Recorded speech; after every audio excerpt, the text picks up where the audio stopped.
우리 옆에 계시는 분들과 함께 인사 나누도록 하겠습니다. 주님의 평화가 함께 하시기를.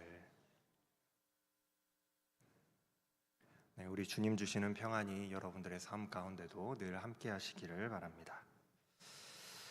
오늘부터 우리가 욥기의 말씀으로 함께 은혜를 나누게 될 겁니다. 그런데 한 가지 문제가 있습니다. 욥기가 너무 어렵다는 게 문제입니다. 성경에 여러 책들이 있는데 그 책들 가운데서도 특히나 이해하기 어려운 책이 이 욥기입니다. 뭔가 말이 어렵게 쓰여져서 해석하기가 어렵다라기보다는 욥기가 담고 있는 지혜의 말씀이 우리가 이해하기에는 너무나도 심오하고 어렵다라는 의미에서 욥기는 정말로 어려운 책입니다. 그래서 욥기를 우리가 읽어보면은 눈으로 읽고 내용은 대충 이해가 되는 것 같은데 다시 그 내용을 우리가 머릿속으로 해석하고 이해하려고 하면 머릿속에서 정리가 되지 않고 마구 어지럽혀지는 그런 느낌을 받게 됩니다. 분명히 눈으로 읽었으나 이해되지 않는 그 답답함을 느끼게 돼요. 욥기는 잠언, 전도서와 같이 지혜 문학으로 분류되고 있는 책입니다. 후대의 그 사람들에게 삶의 지혜를 전해주고 있는 지혜를 알려주는 내용을 담고 있어요. 잠언은 일종의 격언 모음집으로서 규범적인 지혜를 모아놓은 책이라고 할 수 있습니다. 예를 들면 여호와를 경외하는 것이 지혜의 근본이다, 또는 부모님의 훈계를 잘 들어야 한다, 이런 교훈과 같이 인간이 살아가면서 얻게 되는 모두가 다 알고 있는 일반적인 삶의 지혜를 모아놓은 책이 바로 잠언입니다. 전도서는 어떻습니까? 전도서는 욥기 못지않게 어려운 책이죠. 우리가 이전에 이미 전도서에 대해서 우리가 말씀을 통해서 들었지만은 전도서는 하나님 이외에 세상의 것들을 추구함은 헛되고 헛된 일이다라는 것에 대해서 알려주고 있습니다. 그래서 헛되고 헛되다라는 말이 계속해서 반복해서 나와요.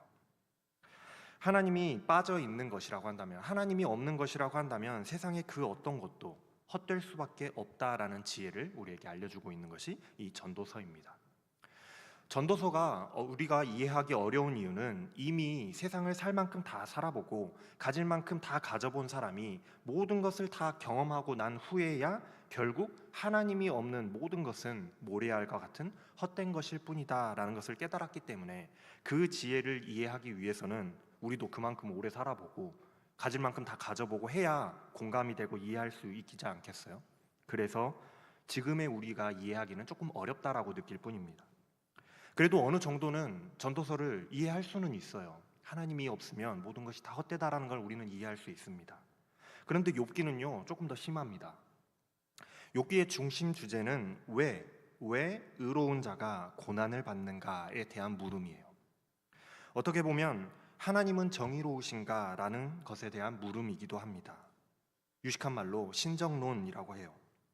우리가 세상을 살아가다 보면 잠언과 같이 모든 일이 규범적인 그런 지혜로만 돌아가지는 않습니다. 하나님을 믿으면 복 받는다라는 그 진리, 이것이 우리가 믿어 의심치 않는 불변의 진리죠. 그런데 세상을 살아가다 보니 정말로 이 진리에서 벗어난 이해하기 어려운 의외의 경우도 있더라는 거예요. 하나님을 믿으면 복 받는다며, 그런데 거기서 벗어난 진리도 있더라는 거죠. 인과응보의 원리로 설명할 수 없는 의외의 경우들이 우리의 삶에는 종종 나타납니다. 정말로 법도 없이 살 사람이었고, 정말로 착한 사람이었고, 무엇보다도 정말로 하나님을 신실하게 믿는 사람이었는데 그런 사람이 아무런 까닭 없이 고난을 받게 되는 경우도 있더라는 거예요.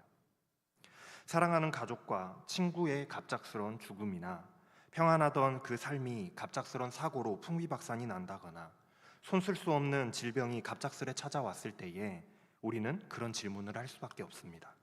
하나님이 계시다면 나에게 이러실 수 없습니다 라는 물음이 생겨날 정도의 의외의 상황들이 우리의 삶 속에서는 종종 나타나요. 마치 오늘 말씀 속의 욥처럼 말입니다. 욥은 그런 상황에 처한 모든 의로운 사람들을 대표하는 사람과도 같아요. 대표격이죠.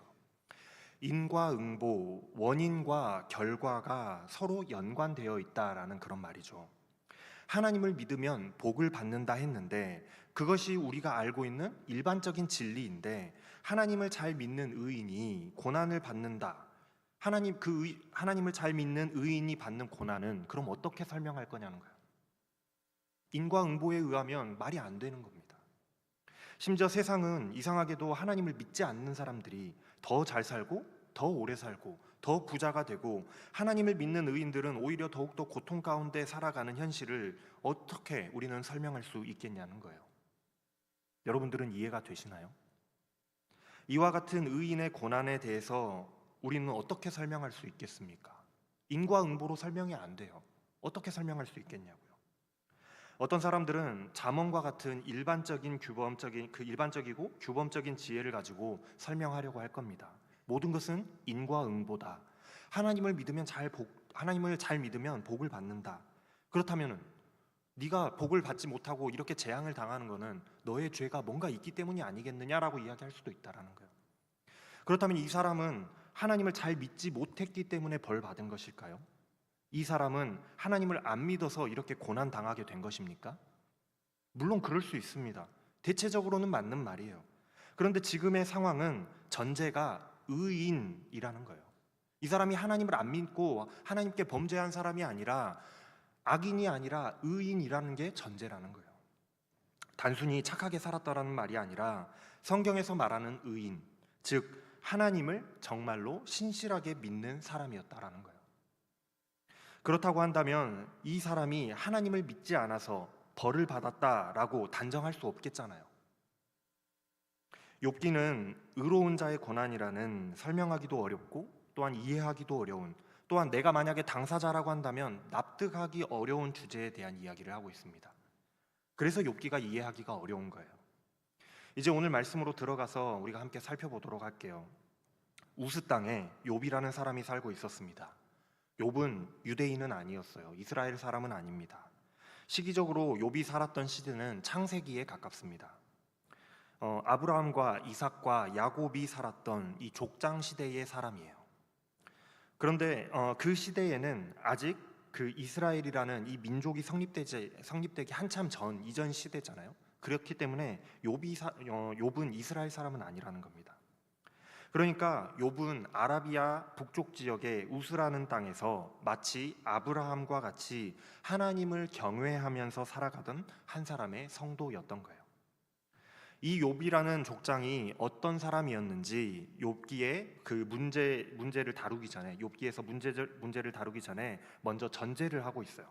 1장 1절의 말씀입니다. 그 사람은 온전하고 정직하여서 하나님을 경외하며 악에서 떠난 자더라. 욥이라는 사람은 흠 없고 진실하고 정직한 사람이었습니다. 도덕적으로 그런 사람이었다라는 거예요. 뿐만 아니라 하나님을 경외하여서 악을 멀리하는 사람이었다라고 말씀하고 있어요. 즉 욥기는 욥이라는 사람이 하나님을 정말로 신실하게 섬기는 완전한 의인이었음을 전제로 깔고 시작하고 있습니다. 예를 들어서 성경 곳곳에서 나오는 이스라엘 백성들의 모습과 같이 하나님과 우상을 겸하여서 섬기면서 하나님 앞에서 하나님이 싫어하시는 일들을 행하는 그런 반쪽짜리 믿음이 아니라 100% 하나님을 신실하게 섬기는 믿음의 사람이었음을 전제하고 있다라는 거예요. 이러한 욥에게 아들이 7명과 딸 3이 있었고 재산으로는 양이 7,000마리, 낙타가 3,000마리, 겨리소가 500쌍, 그러니까 소가 1,000마리, 암나귀가 500마리가 있었고 종은 셀 수 없이 많이 있었습니다. 고대의 이 족장 시대의 재산을 측정하고 기록하는 기준은 자녀가 많았거나 또는 가축의 숫자로 그 사람이 부자였음을 측정했어요. 그냥 보기에도 그 숫자가 굉장히 많게 느껴지지 않아요? 욥은 동방 사람 중에 최고의 부자였습니다. 지금으로 말하면 그 빈 살만 왕세자 같이 아라비아의 최고의 부자였다라고나 할까요? 굉장히 최고의 부자였다라는 거예요. 이 말씀이 시작하면서 욥의 수많은 재산을 나열하면서 최상급의 표현을 써가면서 욥이 동방의 최고의 부자였음을 기록하고 있는 이유는 욥이 하나님을 경외하는 사람이었더니 하나님께 엄청난 복을 받은 그런 사람이었다라는 것을 강조하기 위해서 이렇게 기록하고 있는 거예요.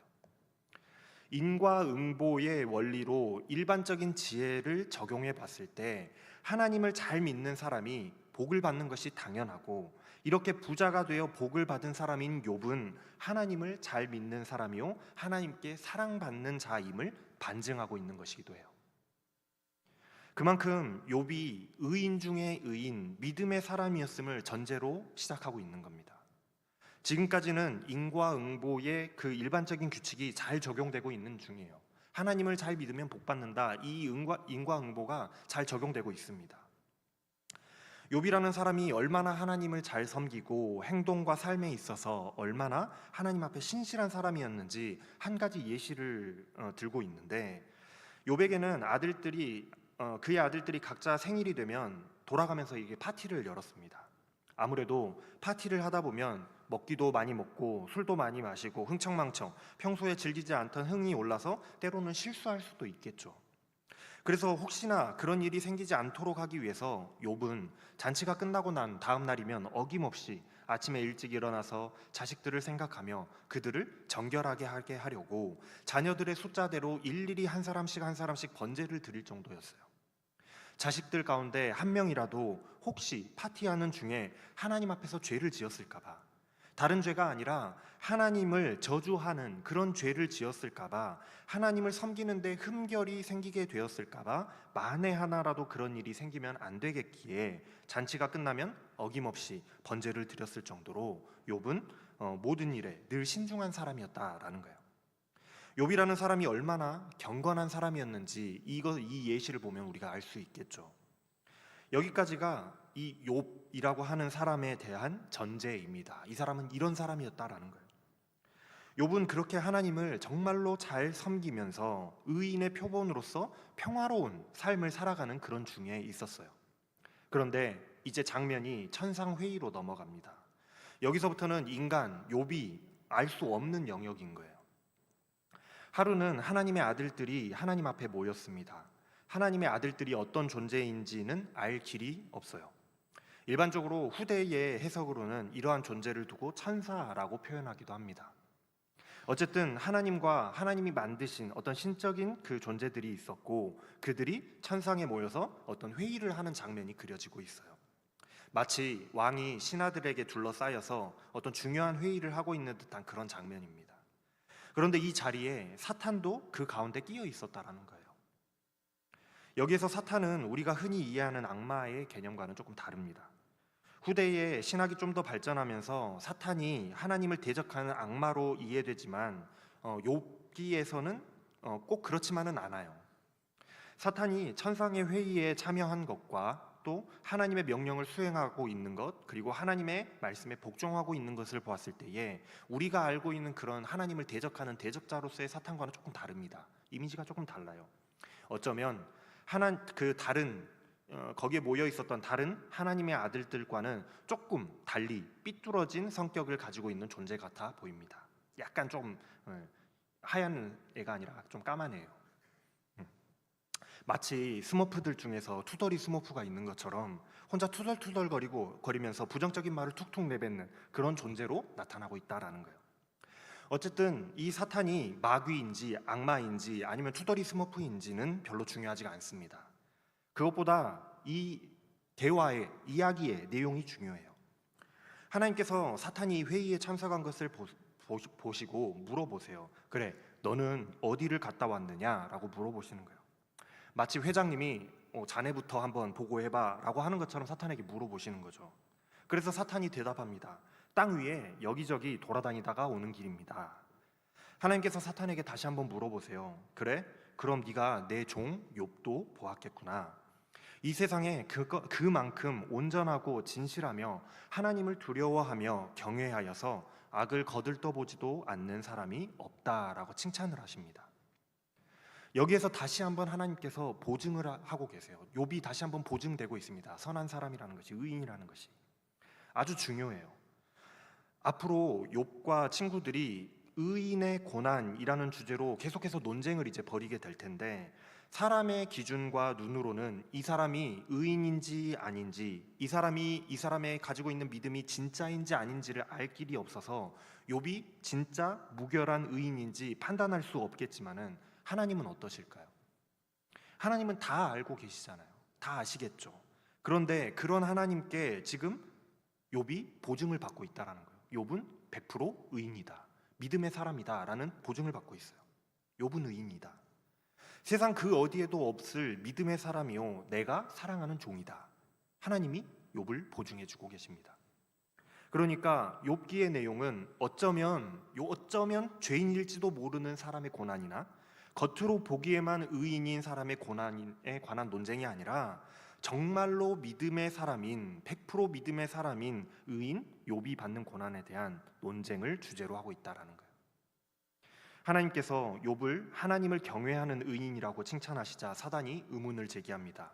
욥이 정말로 까닭 없이 하나님을 경외하는 것일까요?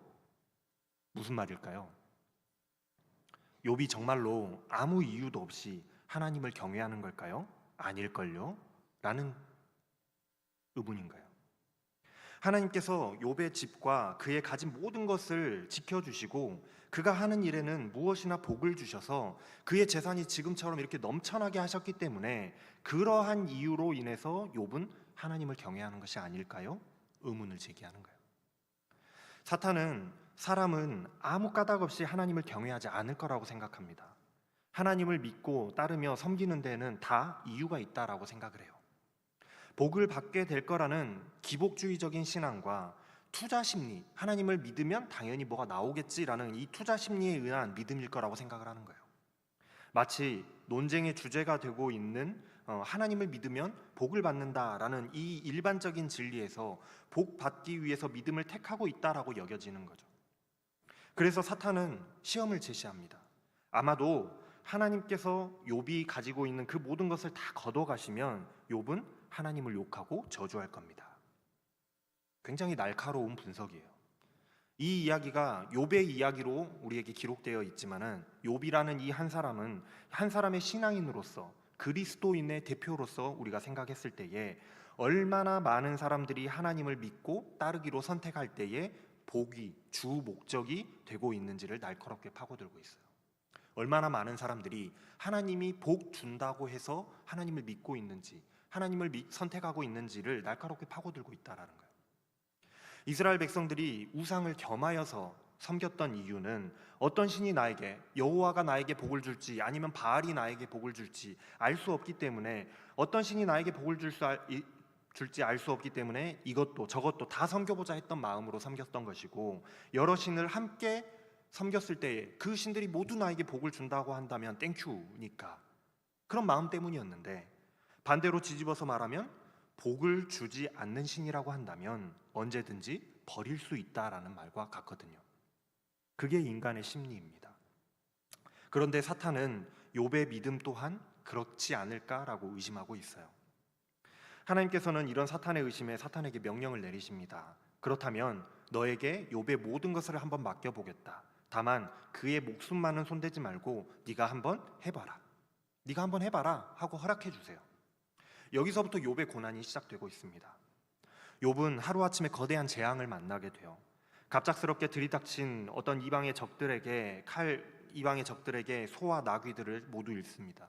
그 소식을 듣고 있는 와중에 또 다른 종이 달려와서 갑작스런 천재지변으로 하늘에서 불이 떨어져서 양들과 일꾼들이 죽었다라고 말해요. 그 이야기를 또 전에 마치기도 전에 또 다른 종이 달려와서 낙타가 모두 다 죽었다고 전합니다. 그 이야기가 또 끝나기 전에 또 다른 종이 달려와서 강풍이 불어서 집이 무너졌고 자녀들이 그 건물 잔해에 깔려서 모두 다 죽었다라는 소식을 전해요. 갑자기 하루아침에 자녀들과 재산을 모두 잃게 되는 엄청난 고난을 당하게 됩니다. 하나님께 복 받았다는 증명으로 제시되었던 자녀들과 이 재산을 모두 하루아침에 잃어버리게 된 거예요. 복 받았다는 증거였거든요, 그게. 그런데 그 증거를 다 잃어버리게 된 거예요. 이 정도면 이제 사탄이 말했던 것과 같이 하나님을 믿을 이유가 되는 그 복, 하나님을 믿을 이유가 완전히 다 소거된 것이죠. 이제 완전히 다 리셋된 거예요. 차라리 처음부터 없었다면 모르겠지만 있다가 없으면 그 역체감이라는 게 더욱 심각하잖아요. 과연 이러한 상황 속에서도 믿음을 지킬 수 있을까요? 이러한 상황 속에서도 믿음을 지킬 수 있을까요? 이러한 배경을 가지고 이제 욥기는 의로운 자의 고난이라는 주제를 가지고 욥과 친구들 사이의 논쟁을 기록하고 있는 것이 욥기의 내용인 거예요.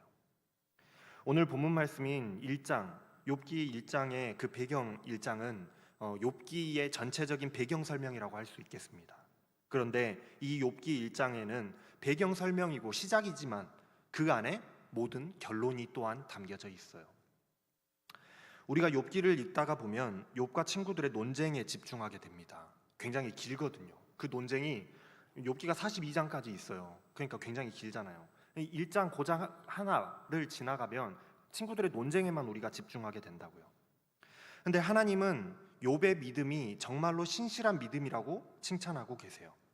욥이 이 시대에 다시 없을 의인이라고 말씀하고 계십니다.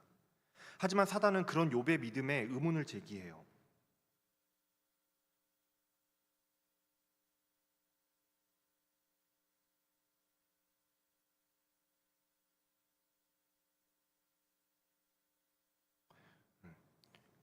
어디를 하는지 놓쳤어요. 우리가 욥기를 읽다가 보면 욥과 친구들의 논쟁에만 집중하게 됩니다. 그래서 욥이 의인이냐 아니냐 여기에 집중하게 되는 거예요. 욥이 고난당한 이유가 욥의 죄로 인한 것이냐 아니냐를 놓고 친구들이 계속해서 다투거든요. 그러나 정작 중요한 것은 욥의 고난의 이유가 아닙니다. 그게 중요한 이유가 아니라는 거예요. 욥이 잘했건 잘못했건 그것 때문에 지금 이 일이 일어난 것이 아니에요. 1장의 내용을 다시 한번 우리가 살펴보면요, 어찌하여서 욥에게 이러한 고난이 시작되었는지를 기록하고 있죠. 왜 이런 고난이 욥에게 시작됐는지 그 시작을 기록하고 있어요. 그런데 1장 그 어디에도 욥의 죄로 인하여 고난이 시작되었다라고 기록하고 있지 않습니다. 욥 때문에 이 일이 시작되었다라고 기록하고 있지 않다라는 거예요. 오히려 욥은 의인이었다라고 기록하고 있죠. 하나님께서도 욥은 의인이라고 보증하고 계세요.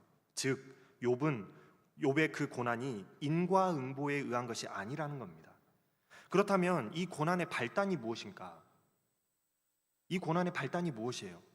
말씀에 무엇으로 인하여 이 사건이 발생하고 있나요? 인간이 알지 못하는 그 천상회의에서 욥의 믿음이 어떠한 믿음이냐를 놓고 벌어진 하나님과 사단 사이의 대화에서 시작되고 있잖아요. 하나님은 욥의 믿음이 정말로 신실한 믿음이라고 칭찬하고 계세요. 욥은 이 시대에 다시 없을 의인이라고 말씀하고 계십니다. 하지만 이 사단은 그런 욥의 믿음에 의문을 제기해요. 과연 욥이 하나님께서 복을 주지 않으셔도, 하나님께 복을 받지 않아도 고난 중에서도 하나님을 믿을까요? 무언가 이유가 있기 때문에 믿는 조건부 믿음이라고 주장합니다. 즉 욥의 믿음이 이유 있는 믿음이냐 이유 없는 믿음이냐에 대한 질문을 던지고 있는 거예요. 오늘 말씀의 제목대로 한번 표현해 보자면 욥의 믿음이 까닭 있는 믿음이냐 까닭 없는 믿음이냐를 놓고 시험되고 있는 겁니다. 욥의 믿음이 시험되고 있는 거예요. 자, 그럼 조금 더 원론적으로 우리가 들어가 보면, 그렇다면 오늘 말씀을 통해서 욥기의 시작이요 발단이 되는 이 말씀을 통해서 1장의 말씀을 통해서 하나님께서 욥에게 그리고 우리에게 원하시는 것이 무엇일까요? 하나님께서 욥에게 그리고 우리에게 원하시는 것이 무엇일까?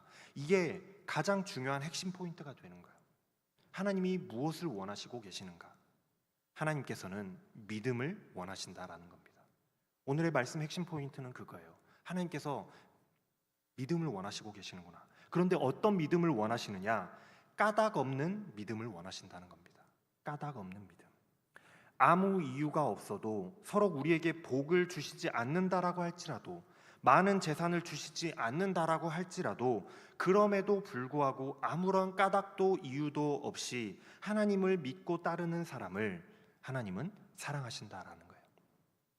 하나님은 그런 사람을 사랑하심으로 복을 주시는데 덤으로 주시는 것일 뿐이지 그 복이 믿음의 이유는 아니라는 겁니다. 욥이요, 하루아침에 모든 것을 잃었습니다. 만약 사단의 표현과 같이 욥의 믿음이 까닭 있는, 이유 있는 그런 믿음이었다라고 한다면, 하나님께 복을 받기 때문에 믿는 것이었다라고 한다면, 하나님이 모든 것을 다 거둬가셨을 때에 욥의 아내의 말처럼 하나님을 욕하고 저주하고 죽었을 거예요. 그런데 욥기 1장 마지막에서 뭐라고 하고 있는지 아세요? 내가 모태에서 알몸으로 나왔은즉 또한 알몸으로 돌아가리라.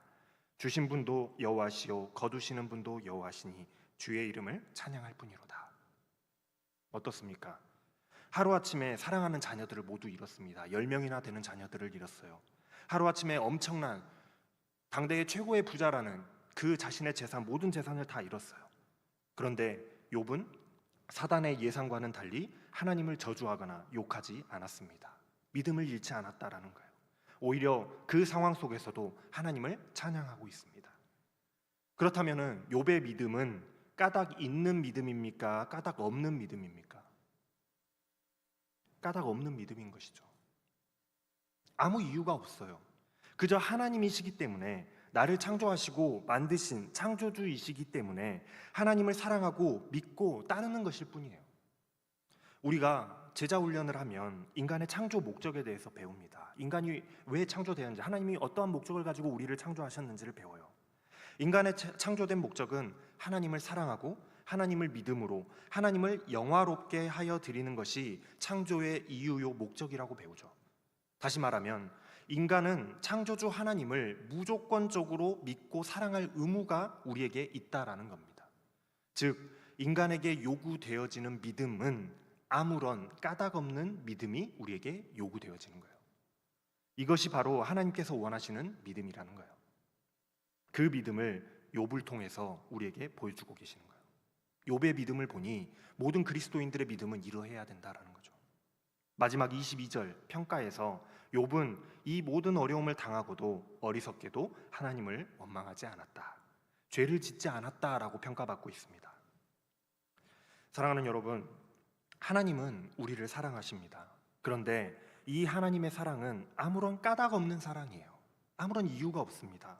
내가 얼마의 헌금을 냈기 때문에 하나님이 너는 얼마 냈으니까 더 많이 사랑하고 너는 조금 냈으니까 조금 사랑해 하는 그런 사랑이 아니에요.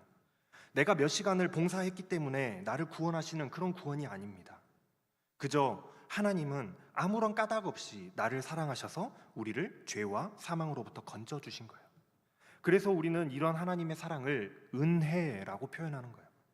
아무런 까닭 없이 거저 주어진, 값없이 주어진 것이기 때문에 은혜라고 표현하는 거죠. 반대로 하나님께서는 우리에게도 까닭 없는 믿음, 까닭 없는 사랑을 원하신다라는 거예요. 요구하신다라는 겁니다.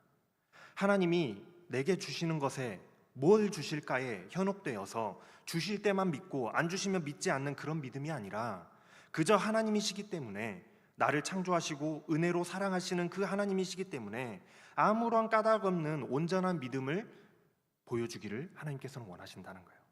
때로는 사람의 인생에서 거대한 복을 누릴 때도 있고 감당하기 힘든 고난을 당할 때도 분명히 있습니다. 그러나 그러한 상황과 조건들이 믿음의 이유가 되어서는 안 된다라는 거예요. 그런 조건이 우리의 믿음의 이유가 되어서는 안 된다라는 겁니다. 때로는 우리가 만나게 되는 그런 까닭 없는 고난 속에서도 어리석게 하나님을 원망하지 않을 수 있는 이유, 우리가 원망하지 않을 수 있는 이유는 우리의 믿음에는 까닭이 없기 때문이에요. 만약에 이유가 있었다라고 한다면 하나님을 원망하겠죠. 하나님 믿으면 복 준다면서요 하고 우리가 원망하겠죠. 그런데 원망하지 않을 수 있는 이유는 우리의 믿음에는 까닭이 없기 때문이에요. 까닭 없는 사랑으로 하나님을 사랑하실 수 있는 여러분들 되시기를 바랍니다. 까닭 없는 믿음으로 하나님을 믿으실 수 있는 저와 여러분들의 삶이 다 되시기를 주님의 이름으로 축원합니다. 기도하겠습니다.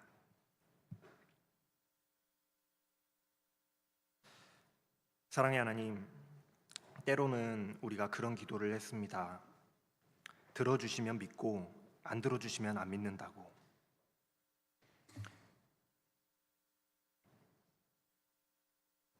하나님을 협박해 가며 내가 원하는 것을 하나님께 아뢰을 때가 있었습니다.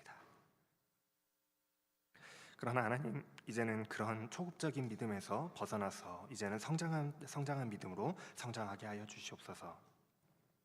오늘 말씀의 욥과 같이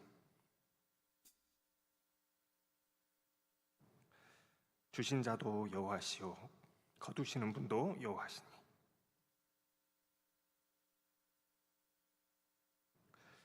오직 하나님만을 찬양할 뿐이라고 고백할 수 있는 자들 다 되게 하여 주시옵소서. 그저 하나님이시기에 나를 창조하시고 은혜로 까닭 없이 사랑하는 하나님이시기에 우리 또한 까닭 없는 믿음과 사랑으로 하나님을 사랑할 수 있는 자들 다 되게 하여 주시옵소서. 감사를 드리며 우리 주 예수 그리스도의 이름으로 기도합니다. 아멘.